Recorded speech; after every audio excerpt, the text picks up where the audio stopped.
창세기 3장 15절에서 21절 다 같이 함께 합독하겠습니다. 내가 너로 여자와 원수가 되게 하고 내 후손도 여자와 후손과 원수가 되게 하리니 여자의 후손은 내 머리를 상하게 할 것이요 너는 그의 발꿈치를 상하게 할 것이니라 하시고, 또 여자에게 이르시되 내가 내게 임신하는 고통을 크게 더하리니 내가 수고하고 자식을 낳을 것이며 너는 남편을 원하고 남편은 너를 다스릴 것이니라 하시고, 아담에게 이르시되 내가 내 아내의 말을 듣고 내가 내게 먹지 말라 한 나무의 열매를 먹었은즉 땅은 너로 말미암아 저주를 받고 너는 내 평생에 수고하여야 그 소산을 먹으리라. 땅이 내게 가시덤불과 엉겅퀴를 낼 것이라. 내가 먹을 것은 밭의 채소인즉 내가 흙으로 돌아갈 때까지 얼굴에 땀을 흘려야 먹을 것을 먹으리니 내가 그것에서 취함을 입었음이라. 너는 흙이니 흙으로 돌아갈 것이니라 하시니라. 아담이 그의 아내의 이름을 하와라 불렀으니 그는 모든 산자의 어머니가 됨이더라. 여호와 하나님이 아담과 그의 아내를 위하여 가죽옷을 지어 입히시니라. 아멘. 오늘은 가죽옷을 지어 입히시느니라 라는 제목의 말씀으로 함께 은혜를 나누겠습니다. 생명의 삶 묵상지에 어제 말씀이 요나서의 말씀이 처음 시작되었습니다. 요나가 하나님의 명령을 어기고 다시스로 향하는 배를 탔습니다. 하나님을 피하기 위해서 배를 타고 다시스로 갔습니다. 하나님께서 바다에 폭풍을 보내셨고 선원들은 굉장히 두려워했는데 그 원인이 요나인 것을 알게 되었습니다. 하나님께서는 니느웨로 가서 심판을 전하라고 했는데 요나는 니느웨가 구원받는 것이 싫어서 정반대편으로 도망을 했습니다. 니느웨는 아수르이고 다시스는 스페인일 것입니다. 요나는 정반대 방향으로 저 멀리 끝으로 도망가려고 했던 것입니다.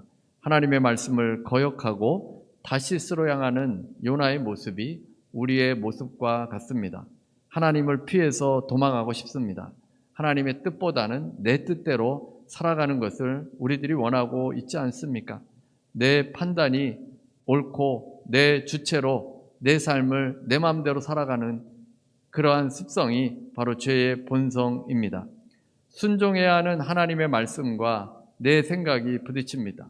요나는 자신이 선과 악을 결정하는 주체가 되어서 하나님의 말씀을 거역한 것입니다. 선과 악을 판단하시는 분은 오직 하나님 뿐이신데 자신이 판단하고 하나님 말씀 듣지 않는 것입니다. 그래서 요나의 모습이 아담의 후손인 우리들의 모습인데 항상 나가 문제입니다. 내가 문제입니다. 내가 하나님 자리에서 판단하니 문제가 됩니다. 갈등과 분쟁과 싸움과 전쟁을 일으키게 됩니다. 하나님께서 판단의 주체자가 되고 우리는 하나님의 뜻에 순종할 수 있어야 합니다. 하나님만이 선하신 분이시고 그분의 뜻에 순종할 때 우리가 진정한 인간으로 살아갈 수 있습니다. 창세기 3장에서 비극이 시작되었습니다. 아담과 하와가 선악을 알게 하는 나무의 실과를 먹음으로 인해서 창조주의 명령을 어기고 죄를 짓게 되었습니다. 아담과 하와는 선악을 알게 하는 나무의 실과를 먹어서 눈이 밝아졌습니다. 선악을 분별한다고 하니까 좋은 것으로 생각할 수 있습니다. 하지만 완전한 선과 악은 하나님만이 분별할 수 있습니다. 우리 인간이 우리가 누가 어떻게 완전히 선악을 분별할 수 있겠습니까? 아담과 하와는 하나님처럼 되겠다는 욕심을 가지고 그 실과를 먹었고 자의식을 갖게 되었습니다. 독립되어서 좋을 줄 알았지만 오히려 불완전하게 되었습니다. 하나님께 의존적일 때는 온전하였지만 하나님처럼 되려고 독립할 때는 불완전하게 된 것입니다. 선과 악을 분별하는 주체가 되었다 하지만 오히려 하나님과 친밀한 관계가 깨어지고 말았습니다. 창세기 3장 8절입니다.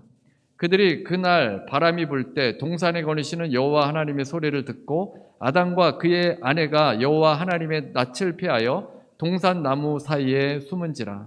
아담과 하와는 하나님을 피하여 나무에 숨었습니다. 어떤 생각으로 숨었겠습니까? 하나님의 소리를 들려오니까 하나님께서 오시나 보다. 그래서 하나님이 지나가시기만을 그 나무에 숨어서 기다렸습니다. 하나님이 모를 것이라고 생각한 것입니다. 그러나 에덴 동산은 하나님의 것이고 이 세상 전체가 하나님께서 만드셨습니다. 전지하신 하나님이십니다. 모든 것을 아시는 하나님이시기 때문에 하나님께서 아담과 하와의 모습을 다 보고 계시는 분이십니다. 우리는 결코 하나님으로부터 떨어져서 독립적인 존재로 살아갈 수 없습니다. 우리가 하나님의 형상으로 지음을 받았는데 어떻게 그 하나님을 떠나서 살 수 있겠습니까? 우리는 주님의 피조물로 만들어졌습니다. 주님 안에서 진정한 삶의 목적과 의미를 발견할 수 있고 주님 안에서 참된 행복으로 살아갈 수 있다는 것입니다. 아담과 하와는 이제 아예 하나님을 피해 도망 다니려고 했습니다. 하나님과의 관계가 끝났을 것으로 생각했을지도 모릅니다. 그러나 하나님께서는 아담을 부르셨습니다. 죄 지은 아담을 그냥 버려두지 않으셨던 겁니다. 그가 죄를 지었기 때문에 사실 그 자리에서 하나님께서 죽이실 수도 있었는데 만약에 죽였더라면 어떻게 되었겠습니까?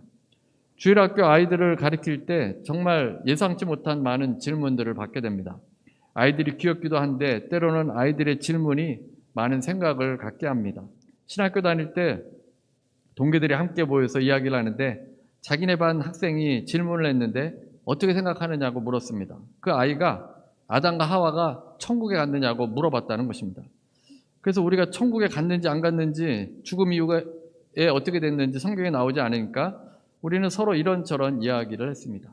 여러분은 어떻게 생각하십니까? 아담과 하와가 천국에 갔습니까? 하나님께서 아담과 하와를 찾아오셨습니다. 그리고 아담을 불러주셨습니다. 9절 말씀입니다. 9절. 여호와 하나님이 아담을 부르시며 그에게 이르시되 내가 어디 있느냐. 하나님께서는 죄 지은 아담을 부르셨는데 내가 어디 있느냐. 하나님께서 다 알고 계시고 다 보고 계셨지만 아담을 부르셨습니다.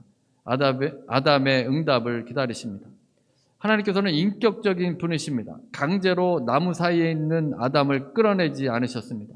나무를 다 베버리고 아담을 앞에 세우지 않았고 천둥과 번개를 치면서 그의 죄를 묻지도 않으셨습니다. 아담의 죄가 명백함에도 불구하고 하나님께서 부드럽게 다가가십니다.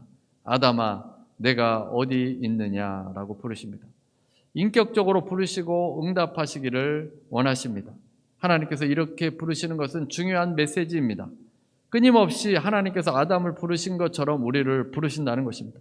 다시 돌아오도록 부르시고 하나님과의 관계가 다시 회복되기를 원하시는 것입니다. 하나님께서 마음에 말씀하시기도 하고 사람을 통해 부르시기도 하고 여러 사건을 통해서 우리를 부르시기도 합니다. 그뿐만이 아니라 하나님께서 말씀으로도 우리를 부르십니다. 예전에 인생의 의미를 찾지 못해서 방황하던 한 선배님이 계셨는데 그분은 젊은 날에 이런저런 일로 떠돌아다녔습니다. 그래서 이 서울역에서 노숙자로도 지냈는데 노숙자들과 함께 하루하루 살아가고 있었습니다. 일이 있으면 막노동 일을 하고 술 마시고 하루하루 그렇게 살아가다가 벤치에서 어느 날 잠을 자고 있었습니다. 잠을 자다가 일어나서 코를 풀려고 종이를 찾았는데 이 바닥에 떨어져 있는 신문을 붙들었습니다. 근데 그 신문이 여의도 순복음교회에서 발행하는 순복음 가족신문이었습니다. 오래돼서 저도 그 구절이 어떤 구절인지 기억은 안 나는데 그 선배님이 신문의 한 구절 성경이 갑자기 크게 보였다고 합니다.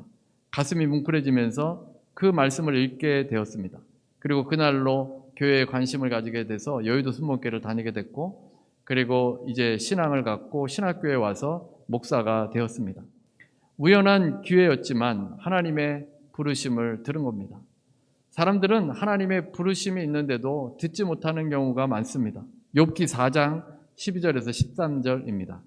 어떤 말씀이 내게 가만히 이르고 그 가느다란 소리가 내 귀에 들렸었나니 사람이 깊이 잠들 즈음 내가 그 밤에 본 환상으로 말미암아 생각이 번거로울 때에 사람이 잘 듣지 못하는 경우가 많습니다. 가느다란 소리로 하나님께서 우리를 부르실 때 우리 인간들은 잘 듣지 못해서 때로는 환상으로 하나님께서 말씀하시기도 합니다. 우리가 여러 가지 많은 일들을 겪는데 하나님의 음성이 그 속에 있는 경우가 있습니다. 어려운 일을 당할 때, 또 병들었을 때, 또 많은 문제로 번민하고 있을 때, 고민하고 있을 때 하나님께서 말씀해 주시고, 특별히 고난당할 때는 하나님께서 확성기로 우리에게 말씀해 주십니다. 그래서 그 주님의 부르심을 듣고 그 부르심을 깨달을 수 있어야 합니다.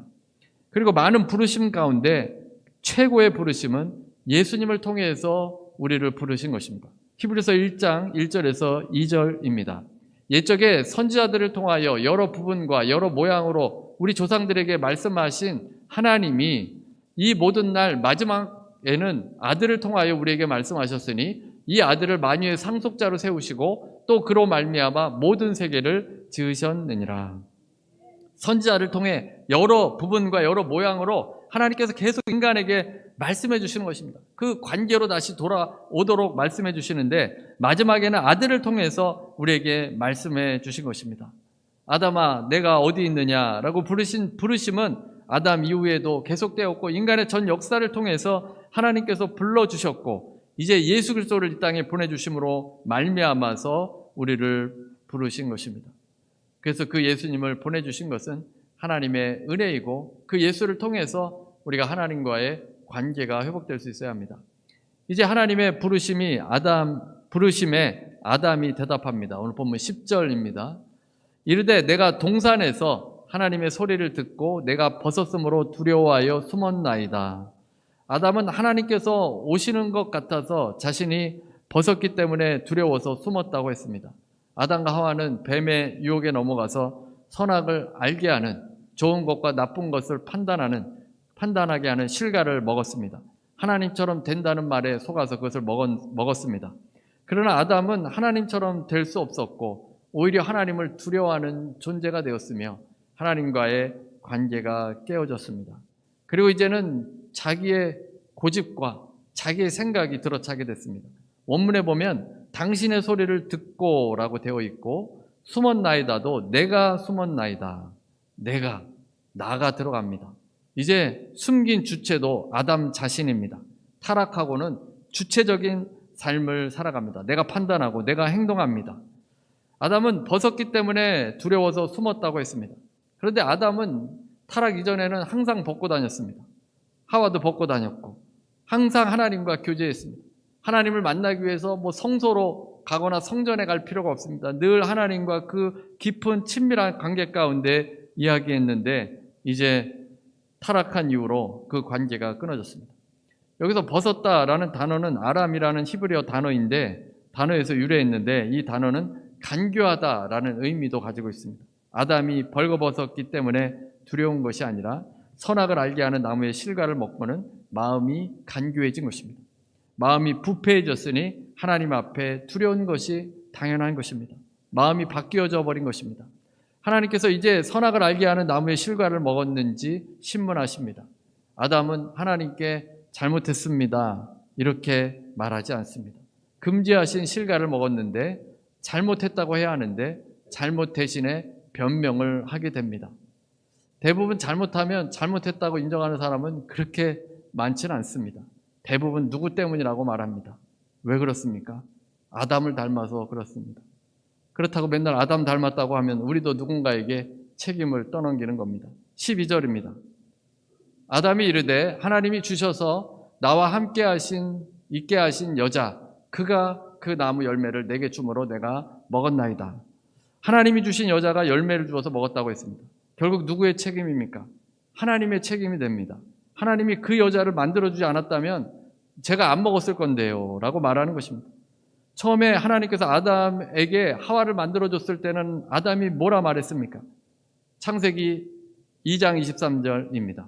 아담이 이르되 이는 내 뼈 중에 뼈요 살 중에 살이라. 이것을 남자에게서 취하였은즉 여자라 부르리라 하리라. 아담이 하나님께서 하와를 주셨을 때 뼈 중에 뼈요 살 중에 살이라고 했습니다. 이 뼈라는 단어가 중복되고 살이라는 단어가 중복되는데 이 반복되는 이 히브리어에서는 매우 기쁘고 감격적일 때 반복을 합니다. 그래서 뼈 중에 뼈, 살 중에 살이라고 했는데, 뼈 중에 뼈는 뼈 중에 가장 소중한 뼈라는 뜻이고, 살 중에 살은 살 중에 가장 소중한 살이라는 의미입니다. 그 무엇과도 바꿀 수 없는 가장 소중한 존재라는 의미입니다. 그런 소중한 존재인데 이제 자신도 하나님처럼 되려고 선악을 알게 하는 나무의 실과를 먹어놓고는 그 여자 때문이라고 남을 탓하는 것입니다. 타락 이전에는 말이 선했습니다. 하나님께서 말씀하셨고 아담과 하와가 선한 말을 하면서 늘 기뻐하고 행복했습니다. 동물과는 다르게 인간이 말할 수 있는 이유는 하나님의 형상으로 지음을 받아서 말을 할 수 있게 됩니다. 그래서 이 대화, 말이라는 것이 늘 기쁘게 하는 그런 말이었던 겁니다. 근데 타락하면서 타락한 아담은 그렇게 좋아했고 소중했고 사랑했던 아내 하와의 탓으로 돌리고 있습니다. 이제는 말이 타락해서 전쟁이 시작됐습니다. 말로 하는 전쟁이 가장 많지 않습니까? 하나님 만나고 집으로 돌아가면서 아마도 아담은 하와에게 많은 잔소리를 들었을 겁니다. 아마 부부싸움 했을 수도 있습니다. 말 때문에 서로 기분이 상하고 싸우게 됩니다. 가정에도 말로 인해서 싸우고 일터, 공동체에서도 서로 말로 싸웁니다. 서로를 모욕하고 거짓말하고 확대, 과장하고 왜곡합니다. 비방과 험담을 합니다. 서로를 파괴하기 위해서 말을 사용합니다. 악을 행하는데 말이 아주 유용한 도구가 된 것입니다. 이사야 58장 9절 말씀입니다. 만일 내가 너희 중에서 멍에와 손가락질과 허망한 말을 제하여 버리고, 하나님께서 금식을 가르치시면서 주신 말씀입니다. 하나님이 기뻐하시는 금식은 죄를 짓지 않고 가난한 자를 돕는 것입니다. 죄가 무엇인가 하면 사람을 압제하는 멍에, 사람을 괴롭게 하고 사람을 힘들게 하는 멍에와 손가락질과 허망한 말을 제하는 것입니다. 누군가를 손가락질하는 것을 멈추라는 것입니다. 허망한 말은 악의적인 소문을 퍼뜨리는 일입니다. 누군가를 나쁜 사람으로 만드는 것은 죄입니다. 분명한 죄입니다. 또 내가 들은 말을 확대, 재생산하는 것도 죄입니다. 말이 점점 부풀어 오릅니다. 우리는 말만 잘해도 복을 받습니다. 하나님께서 이사야 58장에서 주시는 복은 대단한 복입니다. 받지 못하는 이유가 무엇입니까? 말을 잘못하기 때문입니다. 특히 말에 대한 죄를 많이 짓기 때문에 복을 받지 못합니다. 우리가 어려운 사람들, 필요한 사람들 도와주는데 말을 잘못하면 그 복을 다 놓치는 것입니다. 어떤 축복이 있습니까? 이사야 58장 11절 말씀입니다. 여호와가 너를 항상 인도하여 메마른 곳에서도 내 영혼을 만족하게 하며 내 뼈를 견고하게 하리니 너는 물된 동산 같겠고 물이 끊어지지 아니하는 샘 같을 것이니라. 얼마나 큰 축복입니까? 물된 동산 같고 물이 끊어지지 아니하는 샘 같다는 것입니다. 광야를 지날 때도 하나님께서 영혼을 만족하게 해주시고 뼈를 견고하게 해준다는 것은 삶의 기반이 튼튼하다는 겁니다. 그리고 물된 동산 같아서 마르지 않습니다. 과실을 많이 맺는 그 삶을 살아가겠다는 것입니다. 만일 비방하지 않으면, 만일이라는 단어가 들어가 있습니다. 만일 비방하지 않으면 가난한 자를 돕고 도움이 필요한 자를 도와주면서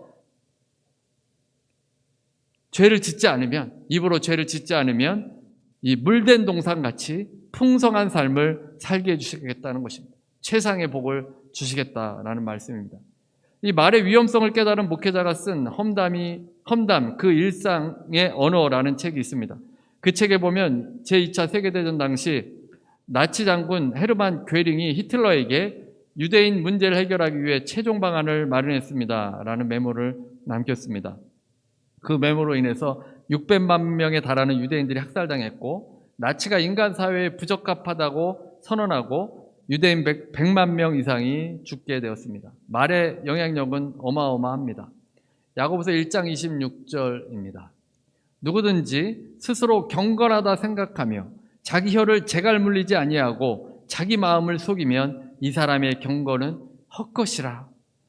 내가 경건한 것 같아도, 오랜 신앙생활 한 것 같아도, 내가 목사이고 내가 교회 지도자라 할지라도 자기 혀를 재갈 물리지 아니하면 이 사람의 경건은 헛것이라. 우리가 하나님 앞에서 우리의 행한 대로 정산하는 날이 오게 되는데 가장 책망 많이 받을 부분이 어디겠습니까? 말을 잘못했던 것 책망받지 않겠습니까?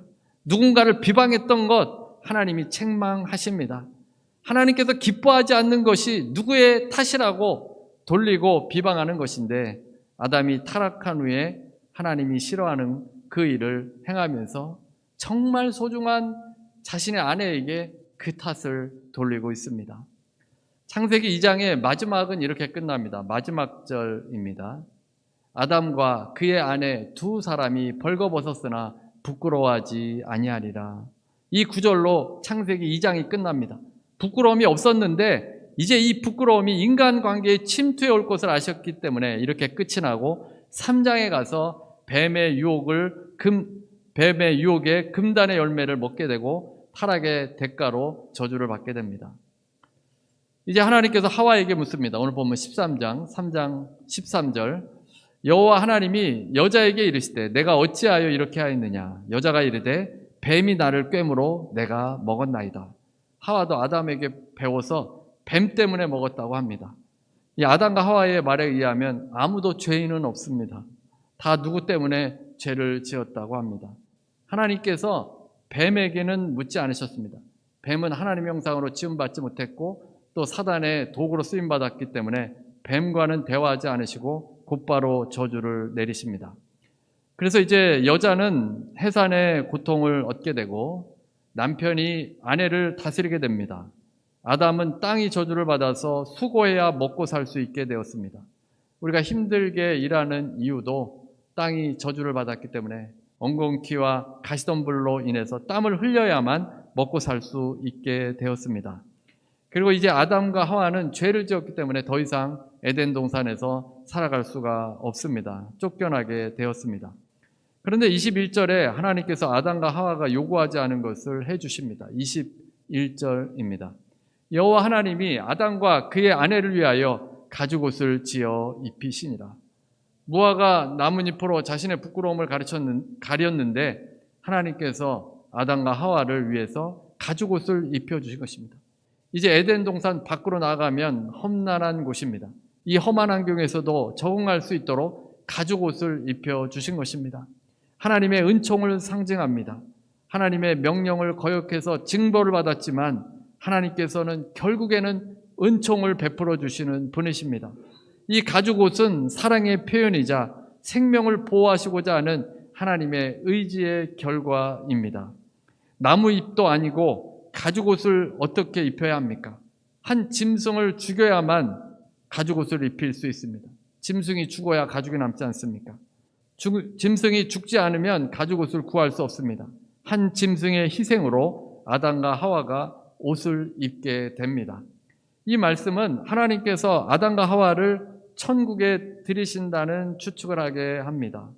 아까 지금 질문한 것 때문에 아직도 고민하고 있으신 분이 있을지 모르겠는데 아마 천국에 갔을 겁니다. 그들을 사랑하셔서 하나님께서 가죽옷을 입혀주셨고 이 가죽옷을 입히신다는 것은 곧 예수 그리스도를 말해주기 때문입니다. 한 짐승의 죽음은 곧 예수 그리스도의 희생을 예표합니다. 미리 보여주신 것입니다. 뱀에게 주신 저주 가운데 복음이 나옵니다.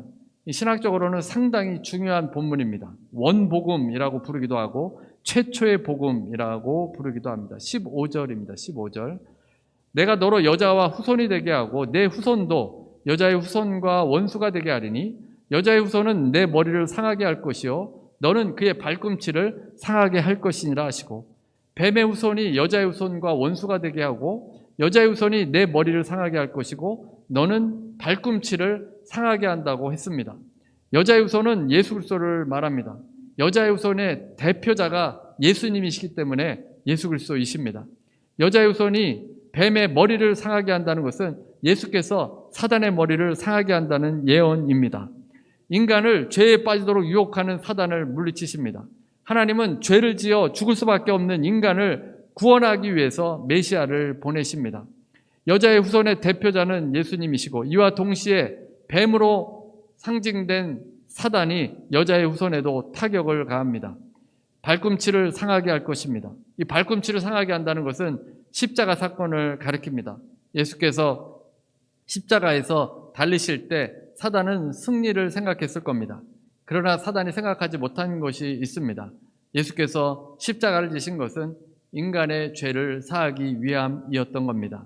그래서 죄사함의 길이 열리게 되었습니다. 하나님께서 아담과 하와의 타락 이후에 그들을 위해서 한 짐승을 희생시키고 가죽옷을 입히셨습니다. 뱀을 저주하시면서 예수 그리스도를 통해서 인간을 다시 회복시킬 구원의 계획을 말씀해 주셨습니다. 그래서 여자의 후손, 대표자로 오신 예수께서 죽으시고 부활하신 것입니다. 그 예수님으로 인해서 우리가 하나님과의 관계가 다시 회복될 수 있도록 해 주시는 것입니다. 오늘 아담에게 던지는 질문은 우리에게도 주시는 질문입니다. 아담아, 내가 어디 있느냐? 관계를 물어보는 겁니다. 죄를 짓고 수치 가운데 두려워 숨고 있는 인생들, 하나님으로부터 분리되어서 관계가 끊어져서 괴로워하는 그 인생들에게 하나님께서 불러주시는 것입니다. 아담의 후손으로 우리들도 태어나서 하나님의 말씀을 거역하고 남을 탓합니다. 하나님께서는 사랑의 하나님이시기에 징벌과 함께 은총을 내려주시는 분이신 것입니다. 아담과 하와의 징벌 후에 옷을 입히시듯이 우리의 죄값을 대신 치러주신 그 예수님의 은혜를 우리에게 주셨습니다. 그래서 다시 하나님과의 관계가 회복되고 주님 안에 살 수 있도록 해 주셨습니다. 주님께서 원하시는 모습입니다.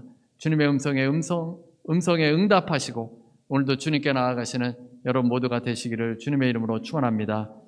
우리가 찬송가 384장을 함께 찬송하면서 우리 평생에 주님의 관계 가운데 주님의 인도하심에 따라 살아가시는 여러분 되시기 바랍니다. 하나님 아버지, 주님께서 아담아 내가 어디 있느냐 물으셨습니다.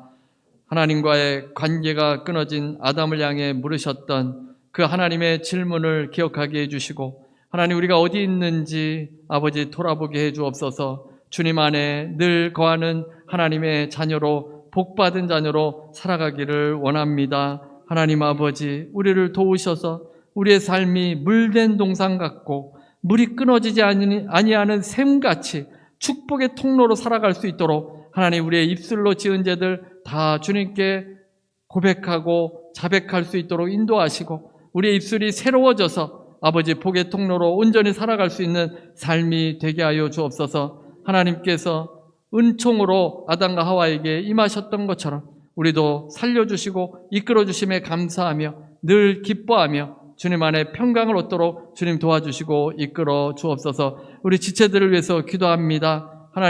하나님과의 관계에서 어려움이 있는 지체 있습니까? 주님께서 그 마음을 만져주시고 주님의 부르심에 응답하며 돌아올 수 있게 해주시고 그 부르심에 아버지 반응할 수 있게 하여 주시고 그 마음이 굳어지지 않게 해주시고 부드러운 마음이 되어서 주의 말씀으로 회복의 역사들이 일어나도록 주여 도와주옵소서. 아버지 병으로 고통당하는 지체가 있습니까? 아버지 그 병도 주님께서 만져주셔서 회복의 역사가 일어나게 해주옵소서. 병고침의 역사가 일어나게 해주옵소서. 예수 이름으로 명하노니 모든 병만은 떠나갈지어다. 예수 이름 명하노니 통증은 떠나갈지어다. 불면증은 예수 이름 명하노니 떠나갈지어다. 심장은 강건하게 될지어다. 아버지 고침받게 해주시고 회복되게 하여 주옵소서.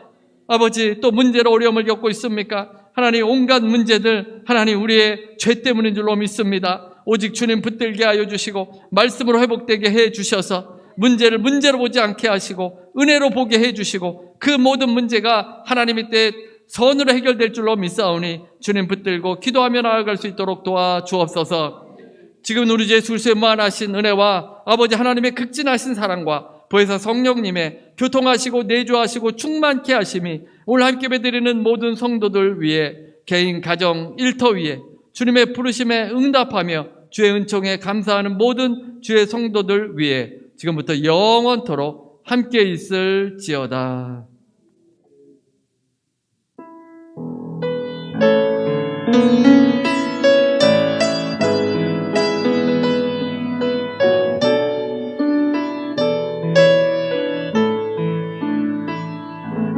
하나님께 감사의 박수 드리시겠습니다.